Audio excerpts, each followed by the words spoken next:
তিরমিজি শরীফের হাদিস, নবীজি মসজিদে নববীতে প্রবেশ করে দেখলেন ডান দিকে কিছু মানুষ বসে আছে, ওরা জিকির করছে। বাম দিকে কিছু মানুষ বসে আল্লাহর কোরআন নিয়ে আলোচনা করছে। নবীজি বললেন, দুইটা দল ভালো কাজে আছে, তবে সবচাইতে উত্তম কাজে আছে তারা যারা আল্লাহর কোরআন নিয়ে ব্যস্ত আছে। আল্লাহ আমাকে এই মুহূর্তেই নির্দেশ দিয়েছেন আমি যেন কোরআনের শ্রোতা হয়ে এদের সাথে বসে আলোচনায় লিপ্ত হই। আপনি টের পেয়ে পাইলেন কি বললাম? আমি বিশ্বনবী যদি এখন জীবিত থাকতেন আর ইমানদার উপর দিয়ে যদি হেঁটে যেতেন, কোরআনের ইজ্জতে, হামজার ইজ্জতে না, কোরআনের ইজ্জতে নবীজি এখন এসে শ্রোতা হয়ে আমাদের সাথে আলোচনায় বসে যেতেন। এত বড় একটা দামি জায়গায় আপনি বসে গল্প করছেন, আপনি মানুষ? চুপ করেন। কোরআনের এই অনুষ্ঠানে আমরা আসতে পেরে এটা নিয়ামত মনে করে আমরা শুকরিয়া আদায় করছি, আলহামদুলিল্লাহ। দরুদ আর সালাম পড়ছি আমাদের নবী মুহাম্মদ রাসূলুল্লাহ সাল্লাল্লাহু আলাইহি ওয়াসাল্লামের প্রতি। যে সমস্ত বিষয়গুলো মানুষ পেলে নারাজ হয় কিন্তু আল্লাহ খুশি হয়, তার ভেতরে অন্যতম হচ্ছে কন্যা সন্তান, বৃষ্টি, মেহমান, অসুখ বিসুখ। এগুলো পেলে মানুষ নারাজ হয় স্বাভাবিকভাবে। আল্লাহ সবচাইতে বেশি খুশি এই চারটা জিনিসের প্রতি। কন্যা সন্তান দিয়ে মানুষকে আল্লাহ নবীদের সাথে জান্নাতে রাখতে চায়। বিশ্ব নবী জানিয়েছেন, যার একটা, দুইটা, তিনটা কন্যা সন্তান হবে, ও যদি সঠিকভাবে এলেম শিক্ষা দিয়ে তার বিয়াত দিয়ে সৎ পাত্র দেখে পাত্রস্থ করতে পারে, এ পর্যন্ত দায়িত্ব শেষ। তাহলে কিয়ামত পর্যন্ত ওই মা বাবা গার্জিয়ানের সাথে আল্লাহর রহমত থাকবে। আপনি টের পেলেন নবীজির কথা কত দূর গিয়েছে? শুধু দুনিয়ায় না, কিয়ামত পর্যন্ত থাকবে। সুতরাং আজ বাংলাদেশে ইসলাম পন্থীদের উত্থান দেখার পর অনেকেই, বিশেষ করে জালেমরা তো বলতোই, এখন অনেক মুনাফিক এ কথা বলা আরম্ভ করছে। মেয়েদেরকে জুজুর ভয়টা দেখাচ্ছে যে ইসলাম যদি এসে পড়ে তোমাদের কিন্তু ঘরে আটকিয়ে রাখবে। এ কথা অনেকে শুনছি না আমরা। খুশির সংবাদ দিচ্ছি, বাংলাদেশ জামাত ইসলামীর শ্রদ্ধাভাজন আমির জামাত অনেক ঘোষণা দিয়েছেন, ইসলাম যদি দেশে আসে, আল্লাহ যদি খেদমতের সুযোগ করে দেয়, আমরা গ্যারান্টি দিতে পারি আজ যারা এই জুজুর ভয় দেখিয়ে মেয়েদেরকে উল্টা পুল্টা বোঝান, এই মেয়েরা তখন সবচাইতে বেশি খুশি হবে। এবং কিয়ামত পর্যন্ত যত মহিলা এই বাংলাদেশে আসবে তারা মনে করবে আমরা মায়ের কোলের উপরে আছি। সেরকম গ্যারান্টি ইসলাম দিতে পারে না পারে না? এই ছিল ইসলাম, এখনো ইসলামী আছে, কিয়ামত পর্যন্ত ও ইসলামী থাকবে। যেন আমরা যেন আবার ইসলামের ভেতরে ওলট পালট কিছু না ঢোকায়। কারণ বাংলাদেশ, ভারত, পাকিস্তান এই সমস্ত দেশে আসল ইসলামের চাইতে বানানো ইসলাম বেশি চলে। কথা বলে না? ওই সমস্ত ইসলাম বাদ দিয়ে আমরা যেটা আসল ইসলাম, ইন্নাদ-দীনা ইনদাল্লাহিল ইসলাম, আল্লাহর কাছে যেটা মনোনীত, ওইটা আমরা কায়েম করে প্রতিষ্ঠার মাধ্যমে যে বিজয় পেয়েছি এটা সর্বোচ্চ চূড়ায় পৌঁছিয়ে দিতে চাই। আল্লাহর সাহায্য এসেছে কিন্তু এখনো পর্যন্ত কাঙ্ক্ষিত বিজয় আমরা পাইনি। কথা বুঝতেছে? কাঙ্ক্ষিত বিজয় তখন হবে যখন আল্লাহর বিধান দিয়ে এই জমিনটা চলবে। এখনো পর্যন্ত একটা বিধান কায়েম হয়নি, আস্তে আস্তে হবে। আশা করছি ইসলামের হাতে আসবে দেশ। যে জালেমগুলো বিদায় নেওয়ার কারণে যে আফসোস করে, তার তো আফসোস করার কথা না। কোরআনে কারীম জানিয়েছে, ওয়ালা ইয়াহসাবান্নাল্লাযীনা কাফারু আন্নামা নুমলি লাহুম লিয়াখায়রুল লিআনফুসিহিম। হে নবী, কোরআনে কারীম থেকে আপনি ওই কাফেরদেরকে আপনি জানান। আর অনেক কাফেরেরা এই ধারণা করে যে আমাদেরকে আল্লাহ ক্ষমতার চেয়ারে রেখেছেন ভালোবেসে। না, আমি তাদেরকে এই চেয়ারে বসার পর এই যে জুলুম করার জন্য যে ছাড় দিয়ে দিয়েছি, ওরা ছাড় পেয়ে জুলুম করতে আছে। ইন্নামা নুমলি লাহুম লিয়াজদাদু ইসমা। ওদের এই চেয়ার দিয়েছিলাম, টাকা পয়সা দিয়েছিলাম, অর্থ সম্পদ, প্রভাব প্রতিপত্তি, বিত্ত বৈভব এগুলো দিয়েছি এই জন্যে যেন ওদের পাপের মার্জা পুরাপুরি হয়ে যায়। পাপের মার্জা দেখলাম যখন পুরাপুরি হয়ে গেল, 5 মিনিট সময় চেয়েছিল যে একটা বক্তব্য লিখে যায় জাতির জন্য, আল্লাহ সে সময়ও দেয়নি। কারণ ইসমা পাপ পরিপূর্ণ হয়ে গেছে। আপনি দেখবেন কি তাদের জন্য অপমানজনক শাস্তি আমি আল্লাহ রেডি করে রেখেছি। সুতরাং ক্ষমতা পেয়ে যারা, চেয়ার পেয়ে, টাকা পয়সা পেয়ে যারা মনে করেছেন আল্লাহ আমাদেরকে ভালোবেসে দিয়েছে, ভালোবেসে দেয়নি। আপনার পাপ যেন পরিপূর্ণরূপে পূর্ণ হয়ে যায় এই জন্য আল্লাহ এই সুযোগটা দিয়েছিলেন। আর আপনি সুযোগকে একেবারে 100 ভাগ কাজে লাগিয়েছেন। এমন কোন হীন অপরাধ নেই যা 15 বছরে হয়নি। আমার আগে যে মেহমান বলছিলেন না কেউ রেহাই পায়নি, আসলেও তাই। যারা জালেমদের দলে ছিল তারা কি রেহাই পেয়েছে? তাদেরও তো ক্ষতি হয়ে গেল, কারণ জালেমদের দুনিয়াও শেষ, আখিরাতও শেষ। আমাদের নাই দুনিয়া আপনি ধ্বংস করার চেষ্টায় ছিলেন, কিন্তু আপনি নিজেদেরকে কি করলেন বলেন? সারা পৃথিবীর মানুষের কাছে এখন একটাই ঘৃণিত নাম, এই জালেমের। এত নিকৃষ্ট কাজ মানুষ করতে পারে আয়না ঘরের নাম নিয়ে, আমি নিজে না থাকলে বুঝতাম না। উপদেষ্টা আসিফ মাহমুদ কয়েকদিন আগে ঘোষণা দিয়েছে আয়না ঘর বাংলাদেশে যত জায়গায় আছে একটাও যেন ভেঙে ফেলা না হয়।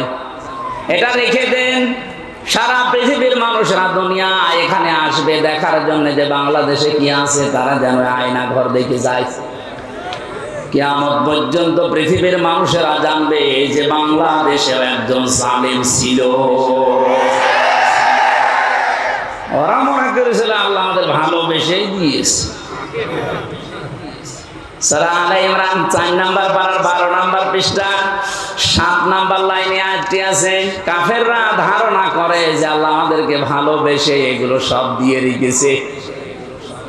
আমি যখন প্রথম গ্রেফতার হই ওই 11 সালে, ওসি সাহেব আমাদের থানায় নিয়ে বলছে, হুজুর ক্ষমতার মালিক কে? আল্লাহ। আল্লাহ ক্ষমতার মালিক। সূরা আলে ইমরানের 26 নম্বর আয়াত পড়ে ব্যাখ্যা করে।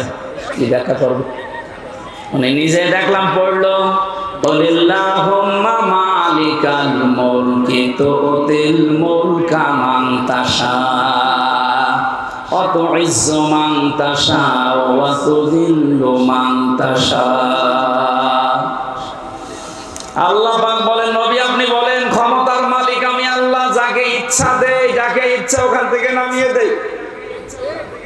তো এখন যিনি আছেন তাকে তো আল্লাহ ভালোবেসেই দিয়েছে, আপনারা লাফালাফি করেন কেন? কথা তো ঠিকই, আল্লাহ তো দিয়েছে তারে, কারণ উনি যারা ইচ্ছা তারে দেয়, যারা ইচ্ছা নামিয়ে দেয়। এই ছেলে কথা বলো, কি কি কারণে? আর এখানে দাঁড়িয়ে কি দেখেন কি আপনি? আর এখানে বসেন না, বাড়ি চলে যান। পেছনে চেল্লাচ্ছে মুরব্বী, দেখছেন না? এই সবাই আবার কয়বার বলা লাগবে আপনার? আবার ওইদিকে যাচ্ছেন, এই ছেলে কোন দিকে তাকাও তুমি নিজে?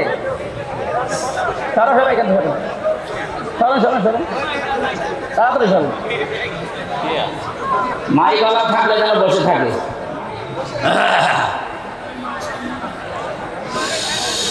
আমার ভাইরা, এই জন্য কোরআনে কারীম যারা আমরা শুনতে আজ এসেছি ইবাদত মনে করি, যেভাবে ইবাদত করা লাগে আমি আবার বলছি, আল্লাহ যেন ওইভাবে আজকের 1-1.5 ঘন্টা ইবাদত হিসাবে তিনি লিখে দেন। বলেন আমিন।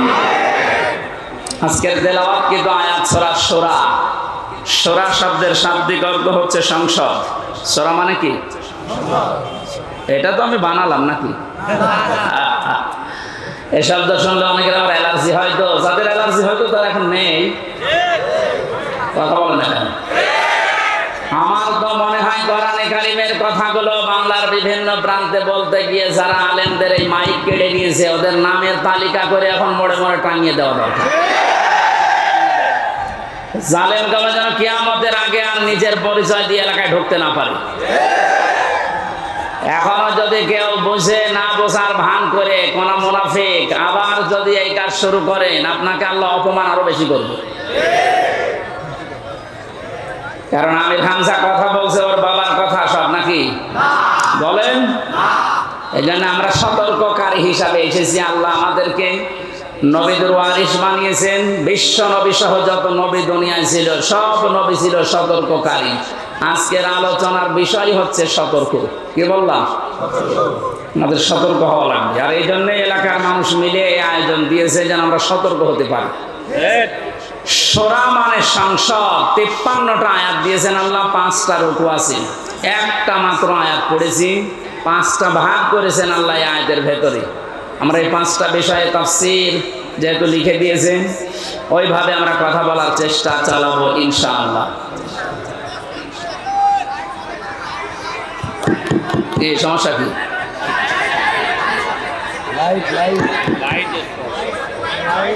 লাইট এটা বন্ধ করে দেবে। কি বলে আওয়াজ বোঝা যায় না তো।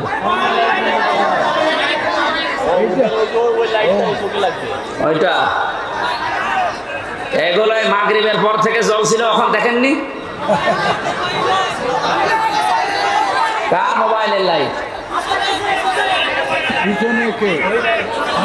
হ্যাঁ, মোবাইলের লাইট কার? এখানে লাইট কার? কি একজন বলেন, একজন বলেন কি সমস্যা কি? বন্ধ। সামনের হ্যাসান লাইট জ্বলে আছে, এই কারণে তো এতক্ষণ ছিল না জ্বলা।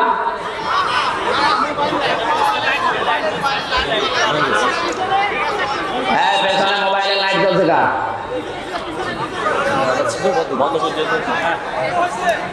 সুবহানাল্লাহ, আলহামদুলিল্লাহ, লা ইলাহা ইল্লাল্লাহ, সুবহানাল্লাহ। ফ্যান ধরছে রওশনের সাথে রওশনের সাথে লাগিয়ে দিলে চলে বেশি জোরে করবে।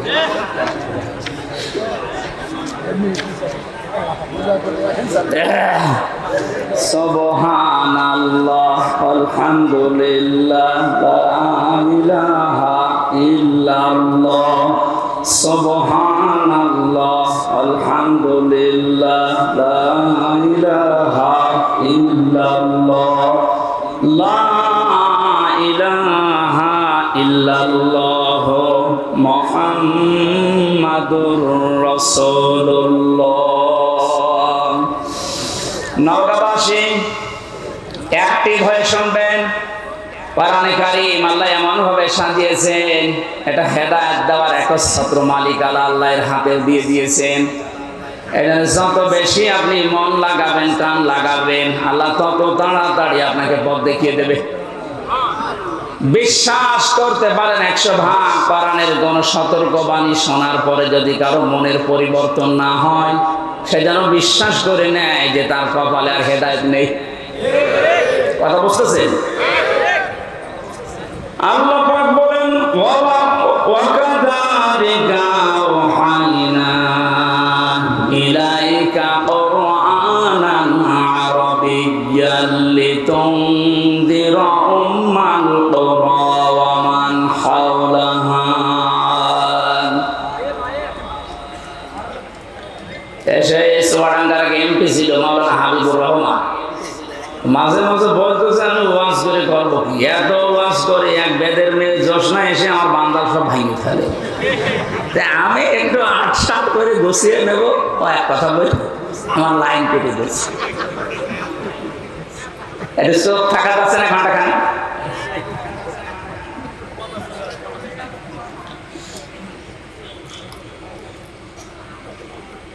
চারটা বড় বড় নিয়ামত আল্লাহর কাছে আমরা কথা বলছিলাম।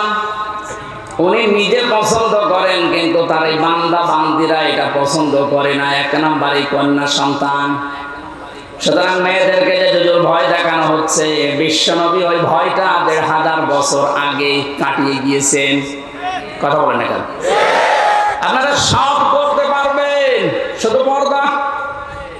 এইটা মেনটেন করে আপনি সব করতে পারবেন, কোনো নিষেধ নেই আপনার। সুতরাং ডান বলেন, বাম বলেন, নাস্তিক বলেন আর যাই বলেন, যারা উল্টা পাল্টা ভয় দেখাচ্ছে এগুলো তাদের নিজেদের স্বার্থে। আল্লাহ আমাদেরকে বোঝার তৌফিক দিন, বলেন আমিন। 2 নম্বরে মেহমান। মেহমান যে ধরনের হোক, নবীজি বলেন কেউ যদি আল্লাহ এবং কিয়ামতে জবাব দিতে হবে এই বিশ্বাস করে, সে যেন অবশ্যই মেহমানের সম্মান করে। কারণ মেহমান যখন আপনার বাড়িতে আসবে, সে তার নিজের খাবার নিয়ে আসবে, আপনি শুধু আপ্যায়ন করার কারণে পুরাটা সাদগা দেওয়ার সওয়াব পাবেন। 3 নম্বরে বৃষ্টি, এটা মাঝে মাঝে আমাদের উপরে হচ্ছে, এটা আল্লাহর রহমত। 4 নম্বরে রোগ ব্যাধি। 4 নম্বর কি? রোগ ব্যাধি আল্লাহ এই কারণে দেন, বান্দার চলতে ফিরতে উঠতে বসতে যে সমস্ত অপরাধ গুলো হয়, আল্লাহর কাছে যাওয়ার আগ পর্যন্ত যেন আপনি একেবারেই পুত পবিত্র হয়ে যেতে পারেন। এই জন্য রোগ শোক দিয়ে আল্লাহ মাঝে মাঝে আপনাকে পুত পবিত্র করে নিয়ে যেতে চান। রোগ শোক হলে আপনি ভেঙে পড়বেন না, আল্লাহর উপরে রাগ বাড়াবেন না, এটা আপনার গুনাহ মাপের কারণ। নবীজি বলেন যদি পায়ে কাঁটাও ফোটে, জ্বর হয়, তাও মনে করবো আমার একটা গুনাহ মাফ হয়ে গেল। বলেন সুবহানাল্লাহ। ওয়া মা আসাবাকুম মিন মুসিবাতিন ফাবিমা কাসাবাত আইদিয়াকুম ওয়া ইয়াফু আন কাসীর। সূরা শুরার ভেতরে আছে, আল্লাহ জানিয়েছেন যে সমস্ত বিপদ আপদ গুলো তোমাদের উপর আমি মাঝে মাঝে পাঠাই, একটা ইচ্ছা করে পাঠাতে চাই না। তোমরা যে অপরাধ গুলো করো, এই অপরাধের শাস্তির কারণে কিছু কিছু মাঝে পাঠাই। সব অপরাধের শাস্তি যদি দুনিয়ায় দিয়ে দিতাম, শ্বাস করার সময় পেতে না। এই জন্য রোগ শোক হলে ভেঙে পড়বেন না। কিছু মানুষের অভিযোগ হয়ে যায় আল্লাহর উপরে, আল্লাহ তুমি আমার এই শুধু দেখো, পাশের বাড়িতে কেউ দেখে না। আরে ভাই, আপনার রোগ দিয়েছে যে কোনো একটা অপরাধ মুক্ত করার জন্য, যে কোনো একটা গুনাহ মাফ করার জন্য, নয়তো কঠিন ময়দানে গিয়ে আপনি ধরা খান, এটা আল্লাহ চাই না। এই জন্য এই রোগটা দিয়েছে। সহ্য করে গেলে, ধৈর্য ধারণ করলে 2টা সওয়াব পাওয়া যাবে। জোরে বলুন সুবহানাল্লাহ। আমরা যা আয়াত পড়েছি ভাই, ব্যাখ্যায় যাচ্ছি সরাসরি। ওয়াকাযালিকা আওহাইনা ইলাইকা, এইভাবে করে আমি আপনার প্রতি ওহী নাযিল করেছি। এইভাবে, কোন ভাবে? তাফসীরে ফি জিলালিল কোরআনে লিখেছেন, মুফাসসির বলেন এইভাবে মানে এর আগে আল্লাহ বহু নবীকে আল্লাহ ওহী দিয়েছিলেন ঠিক এইভাবে। আমরা জানি 104খানা কিতাব আল্লাহ দুনিয়ায় দিয়েছেন, তার ভেতরে বড় বড় 4টা, 100টা সহিফা। নবীদের উপর আল্লাহ কম বেশি যেগুলো দিয়েছিলেন, এই 104খানা কিতাব, 3খানা কিতাবে আল্লাহ যা দিয়েছেন সবগুলো সামারাইজ করে আমার আল্লাহ কোরআনে কারিমে ঢুকিয়ে দিয়েছেন। তাহলে ওহীর এই ধারাবাহিকতা, নবীদেরকে আমার আল্লাহ পাঠিয়েছেন। নবী হওয়ার জন্য যতগুলো যোগ্যতা লাগে, তার ভেতরে 1 নম্বরে নবীরা ওহী পাবে। দুনিয়ার অন্য কেউ ওহী পাবে না, শুধু নবীরা ওহী পাবে। কারা? বলেন বলেন। এখান থেকে কয়েকটা শিক্ষা আছে, আমি সামনে আসছি। আল্লাহ পাক নবীদেরকে ওহী দিয়েছিলেন পূর্ণাঙ্গ শরীয়ত নাযিল করার জন্য। সর্বপ্রথম যে নবীকে ওহী দিয়েছিলেন হযরতে নূহ আলাইহিস সালাম, একেবারে সর্বশেষ কমপ্লিট করার জন্য কোনদিন আর কিছু লাগবে না। যাকে তিনি ওহী দিয়েছেন তার নাম মুহাম্মাদুর রাসূলুল্লাহ। আল্লাহ পাক তাকে ওহী দিয়ে সর্বশেষ জানিয়ে দিয়েছেন, আলিয়াউমা আকমালতু লাকুম দীনাকুম। হে নবী, আজকের এই দিনে আমার যে জীবন ব্যবস্থা, দিন ইসলাম, এটা আমি পরিপূর্ণ করে দিলাম আপনাদের জন্য। আমার যত নিয়ামত ছিল সব আপনাদের জন্য আমি পরিপূর্ণ করে দিলাম। এবং শুধু ইসলামকে পরিপূর্ণ করে শেষ করে দিলাম না, ওয়ারাদিতু লাকুমুল ইসলামা দীনা। ইসলাম জীবন ব্যবস্থা, এটা আমি আল্লাহ নিজে আপনাকে দিয়ে রাজি হয়ে গেলাম। জোরে বলুন সুবহানাল্লাহ। এখানে যারা আছি আমরা অধিকাংশ যেহেতু মুসলিম, সুসংবাদ গ্রহণ করেন। আল্লাহ শুধু ইসলাম দিয়ে শেষ করে দেয়নি। আল্লাহ বলেন আমি ইসলামের উপরে শুধুমাত্র কেবলমাত্র একমাত্র রাজি আছি। তাহলে এই আয়াত দ্বারা বোঝা যায় দুনিয়ায় প্রায় 4,500 ধর্ম, এখন কোন ধর্মের মানুষের উপরে আল্লাহ রাজি নেই। কথা বলেন কেন? কোন ধর্মের মানুষের উপরে আল্লাহ রাজি নেই। এমনকি তাদের ধর্মীয় অনুষ্ঠানের দ্বারা যদি আল্লাহকে খুশি করতে কেউ চায়, ওমাইয়া বাতাবি গায়রাল ইসলামি দীনান ফালাইয়ুকবালা মিন। সূরা আলে ইমরানের 85 নম্বর আয়াতের প্রথম অংশে আছে, ইসলাম বাদ দিয়ে দুনিয়ার যে কোনো নিয়ম দিয়ে যদি কেউ আল্লাহকে রাজি করতে চায়, ওর জীবনের কোনো ইবাদত বন্দেগী আল্লাহর কাছে কবুল হচ্ছে না, হবে না। ইকবাল এটা মোজারে, বর্তমান, ভবিষ্যৎ, প্রেজেন্ট, ফিউচার। আরবি গ্রামার অনুযায়ী মোজার আগে লাং শব্দ আসলে অর্থ হয় কোশ্চিন কালেও হবে না। গ্যারান্টি দিচ্ছে কে? আরো জোরে বলেন। যেহেতু সতর্ক আজকের আলোচনা, সতর্ক করছি তামাম দুনিয়ার মানুষদেরকে। আমি বহু ইহুদের সাথে মিশে দেখেছি বিভিন্ন দেশে, যে আমি খ্রিস্টানের সাথে মিশেছি, যারা সত্যি ধর্ম পালন করে চলে। কোরআনের এই আয়াতে যে দুইটা পড়লাম, সূরা মাইদা এবং সূরা আলে ইমরান, আর একটা আছে 19 নম্বর আয়াত সূরা ইমরানের, ইন্নাদ-দীনা ইনদাল্লাহিল ইসলাম। অবশ্যই আমি আল্লাহর কাছে মনোনীত একটাই জীবন ব্যবস্থা, ধর্ম, তার নাম ইসলাম। তার নাম কি? ইসলাম। লক্ষ্য করেন শব্দের দিকে, দ্বীনের আগে আলিফ লাম আছে। আরবি গ্রামার অনুযায়ী আলিফ লাম 4 ভাবে ব্যবহার হয়। এখানে যেটা আছে একেবারে নির্দিষ্ট করার জন্য যে আলিফ লামটা, রব্বুল আলামিন জানাতে চেয়েছেন পৃথিবীর মানুষেরা অবশ্যই আমি আল্লাহর কাছে একটাই মাত্র জীবন ব্যবস্থা, ধর্ম পছন্দনীয়, গ্রহণীয়, সেটা নাম ইসলাম। ওই সমস্ত মানুষগুলো ধর্ম এত কঠিন ভাবে মেনে চলে। ইহুদিদের সাথে যখন আমি গাড়িতে যেতাম দেখেছি এত খাস পর্দা করে চলে, ওদের স্ত্রীদেরকে শুধু চোখ দেখা যায়, হাত মোজা, পা মোজা পর্যন্ত পরা।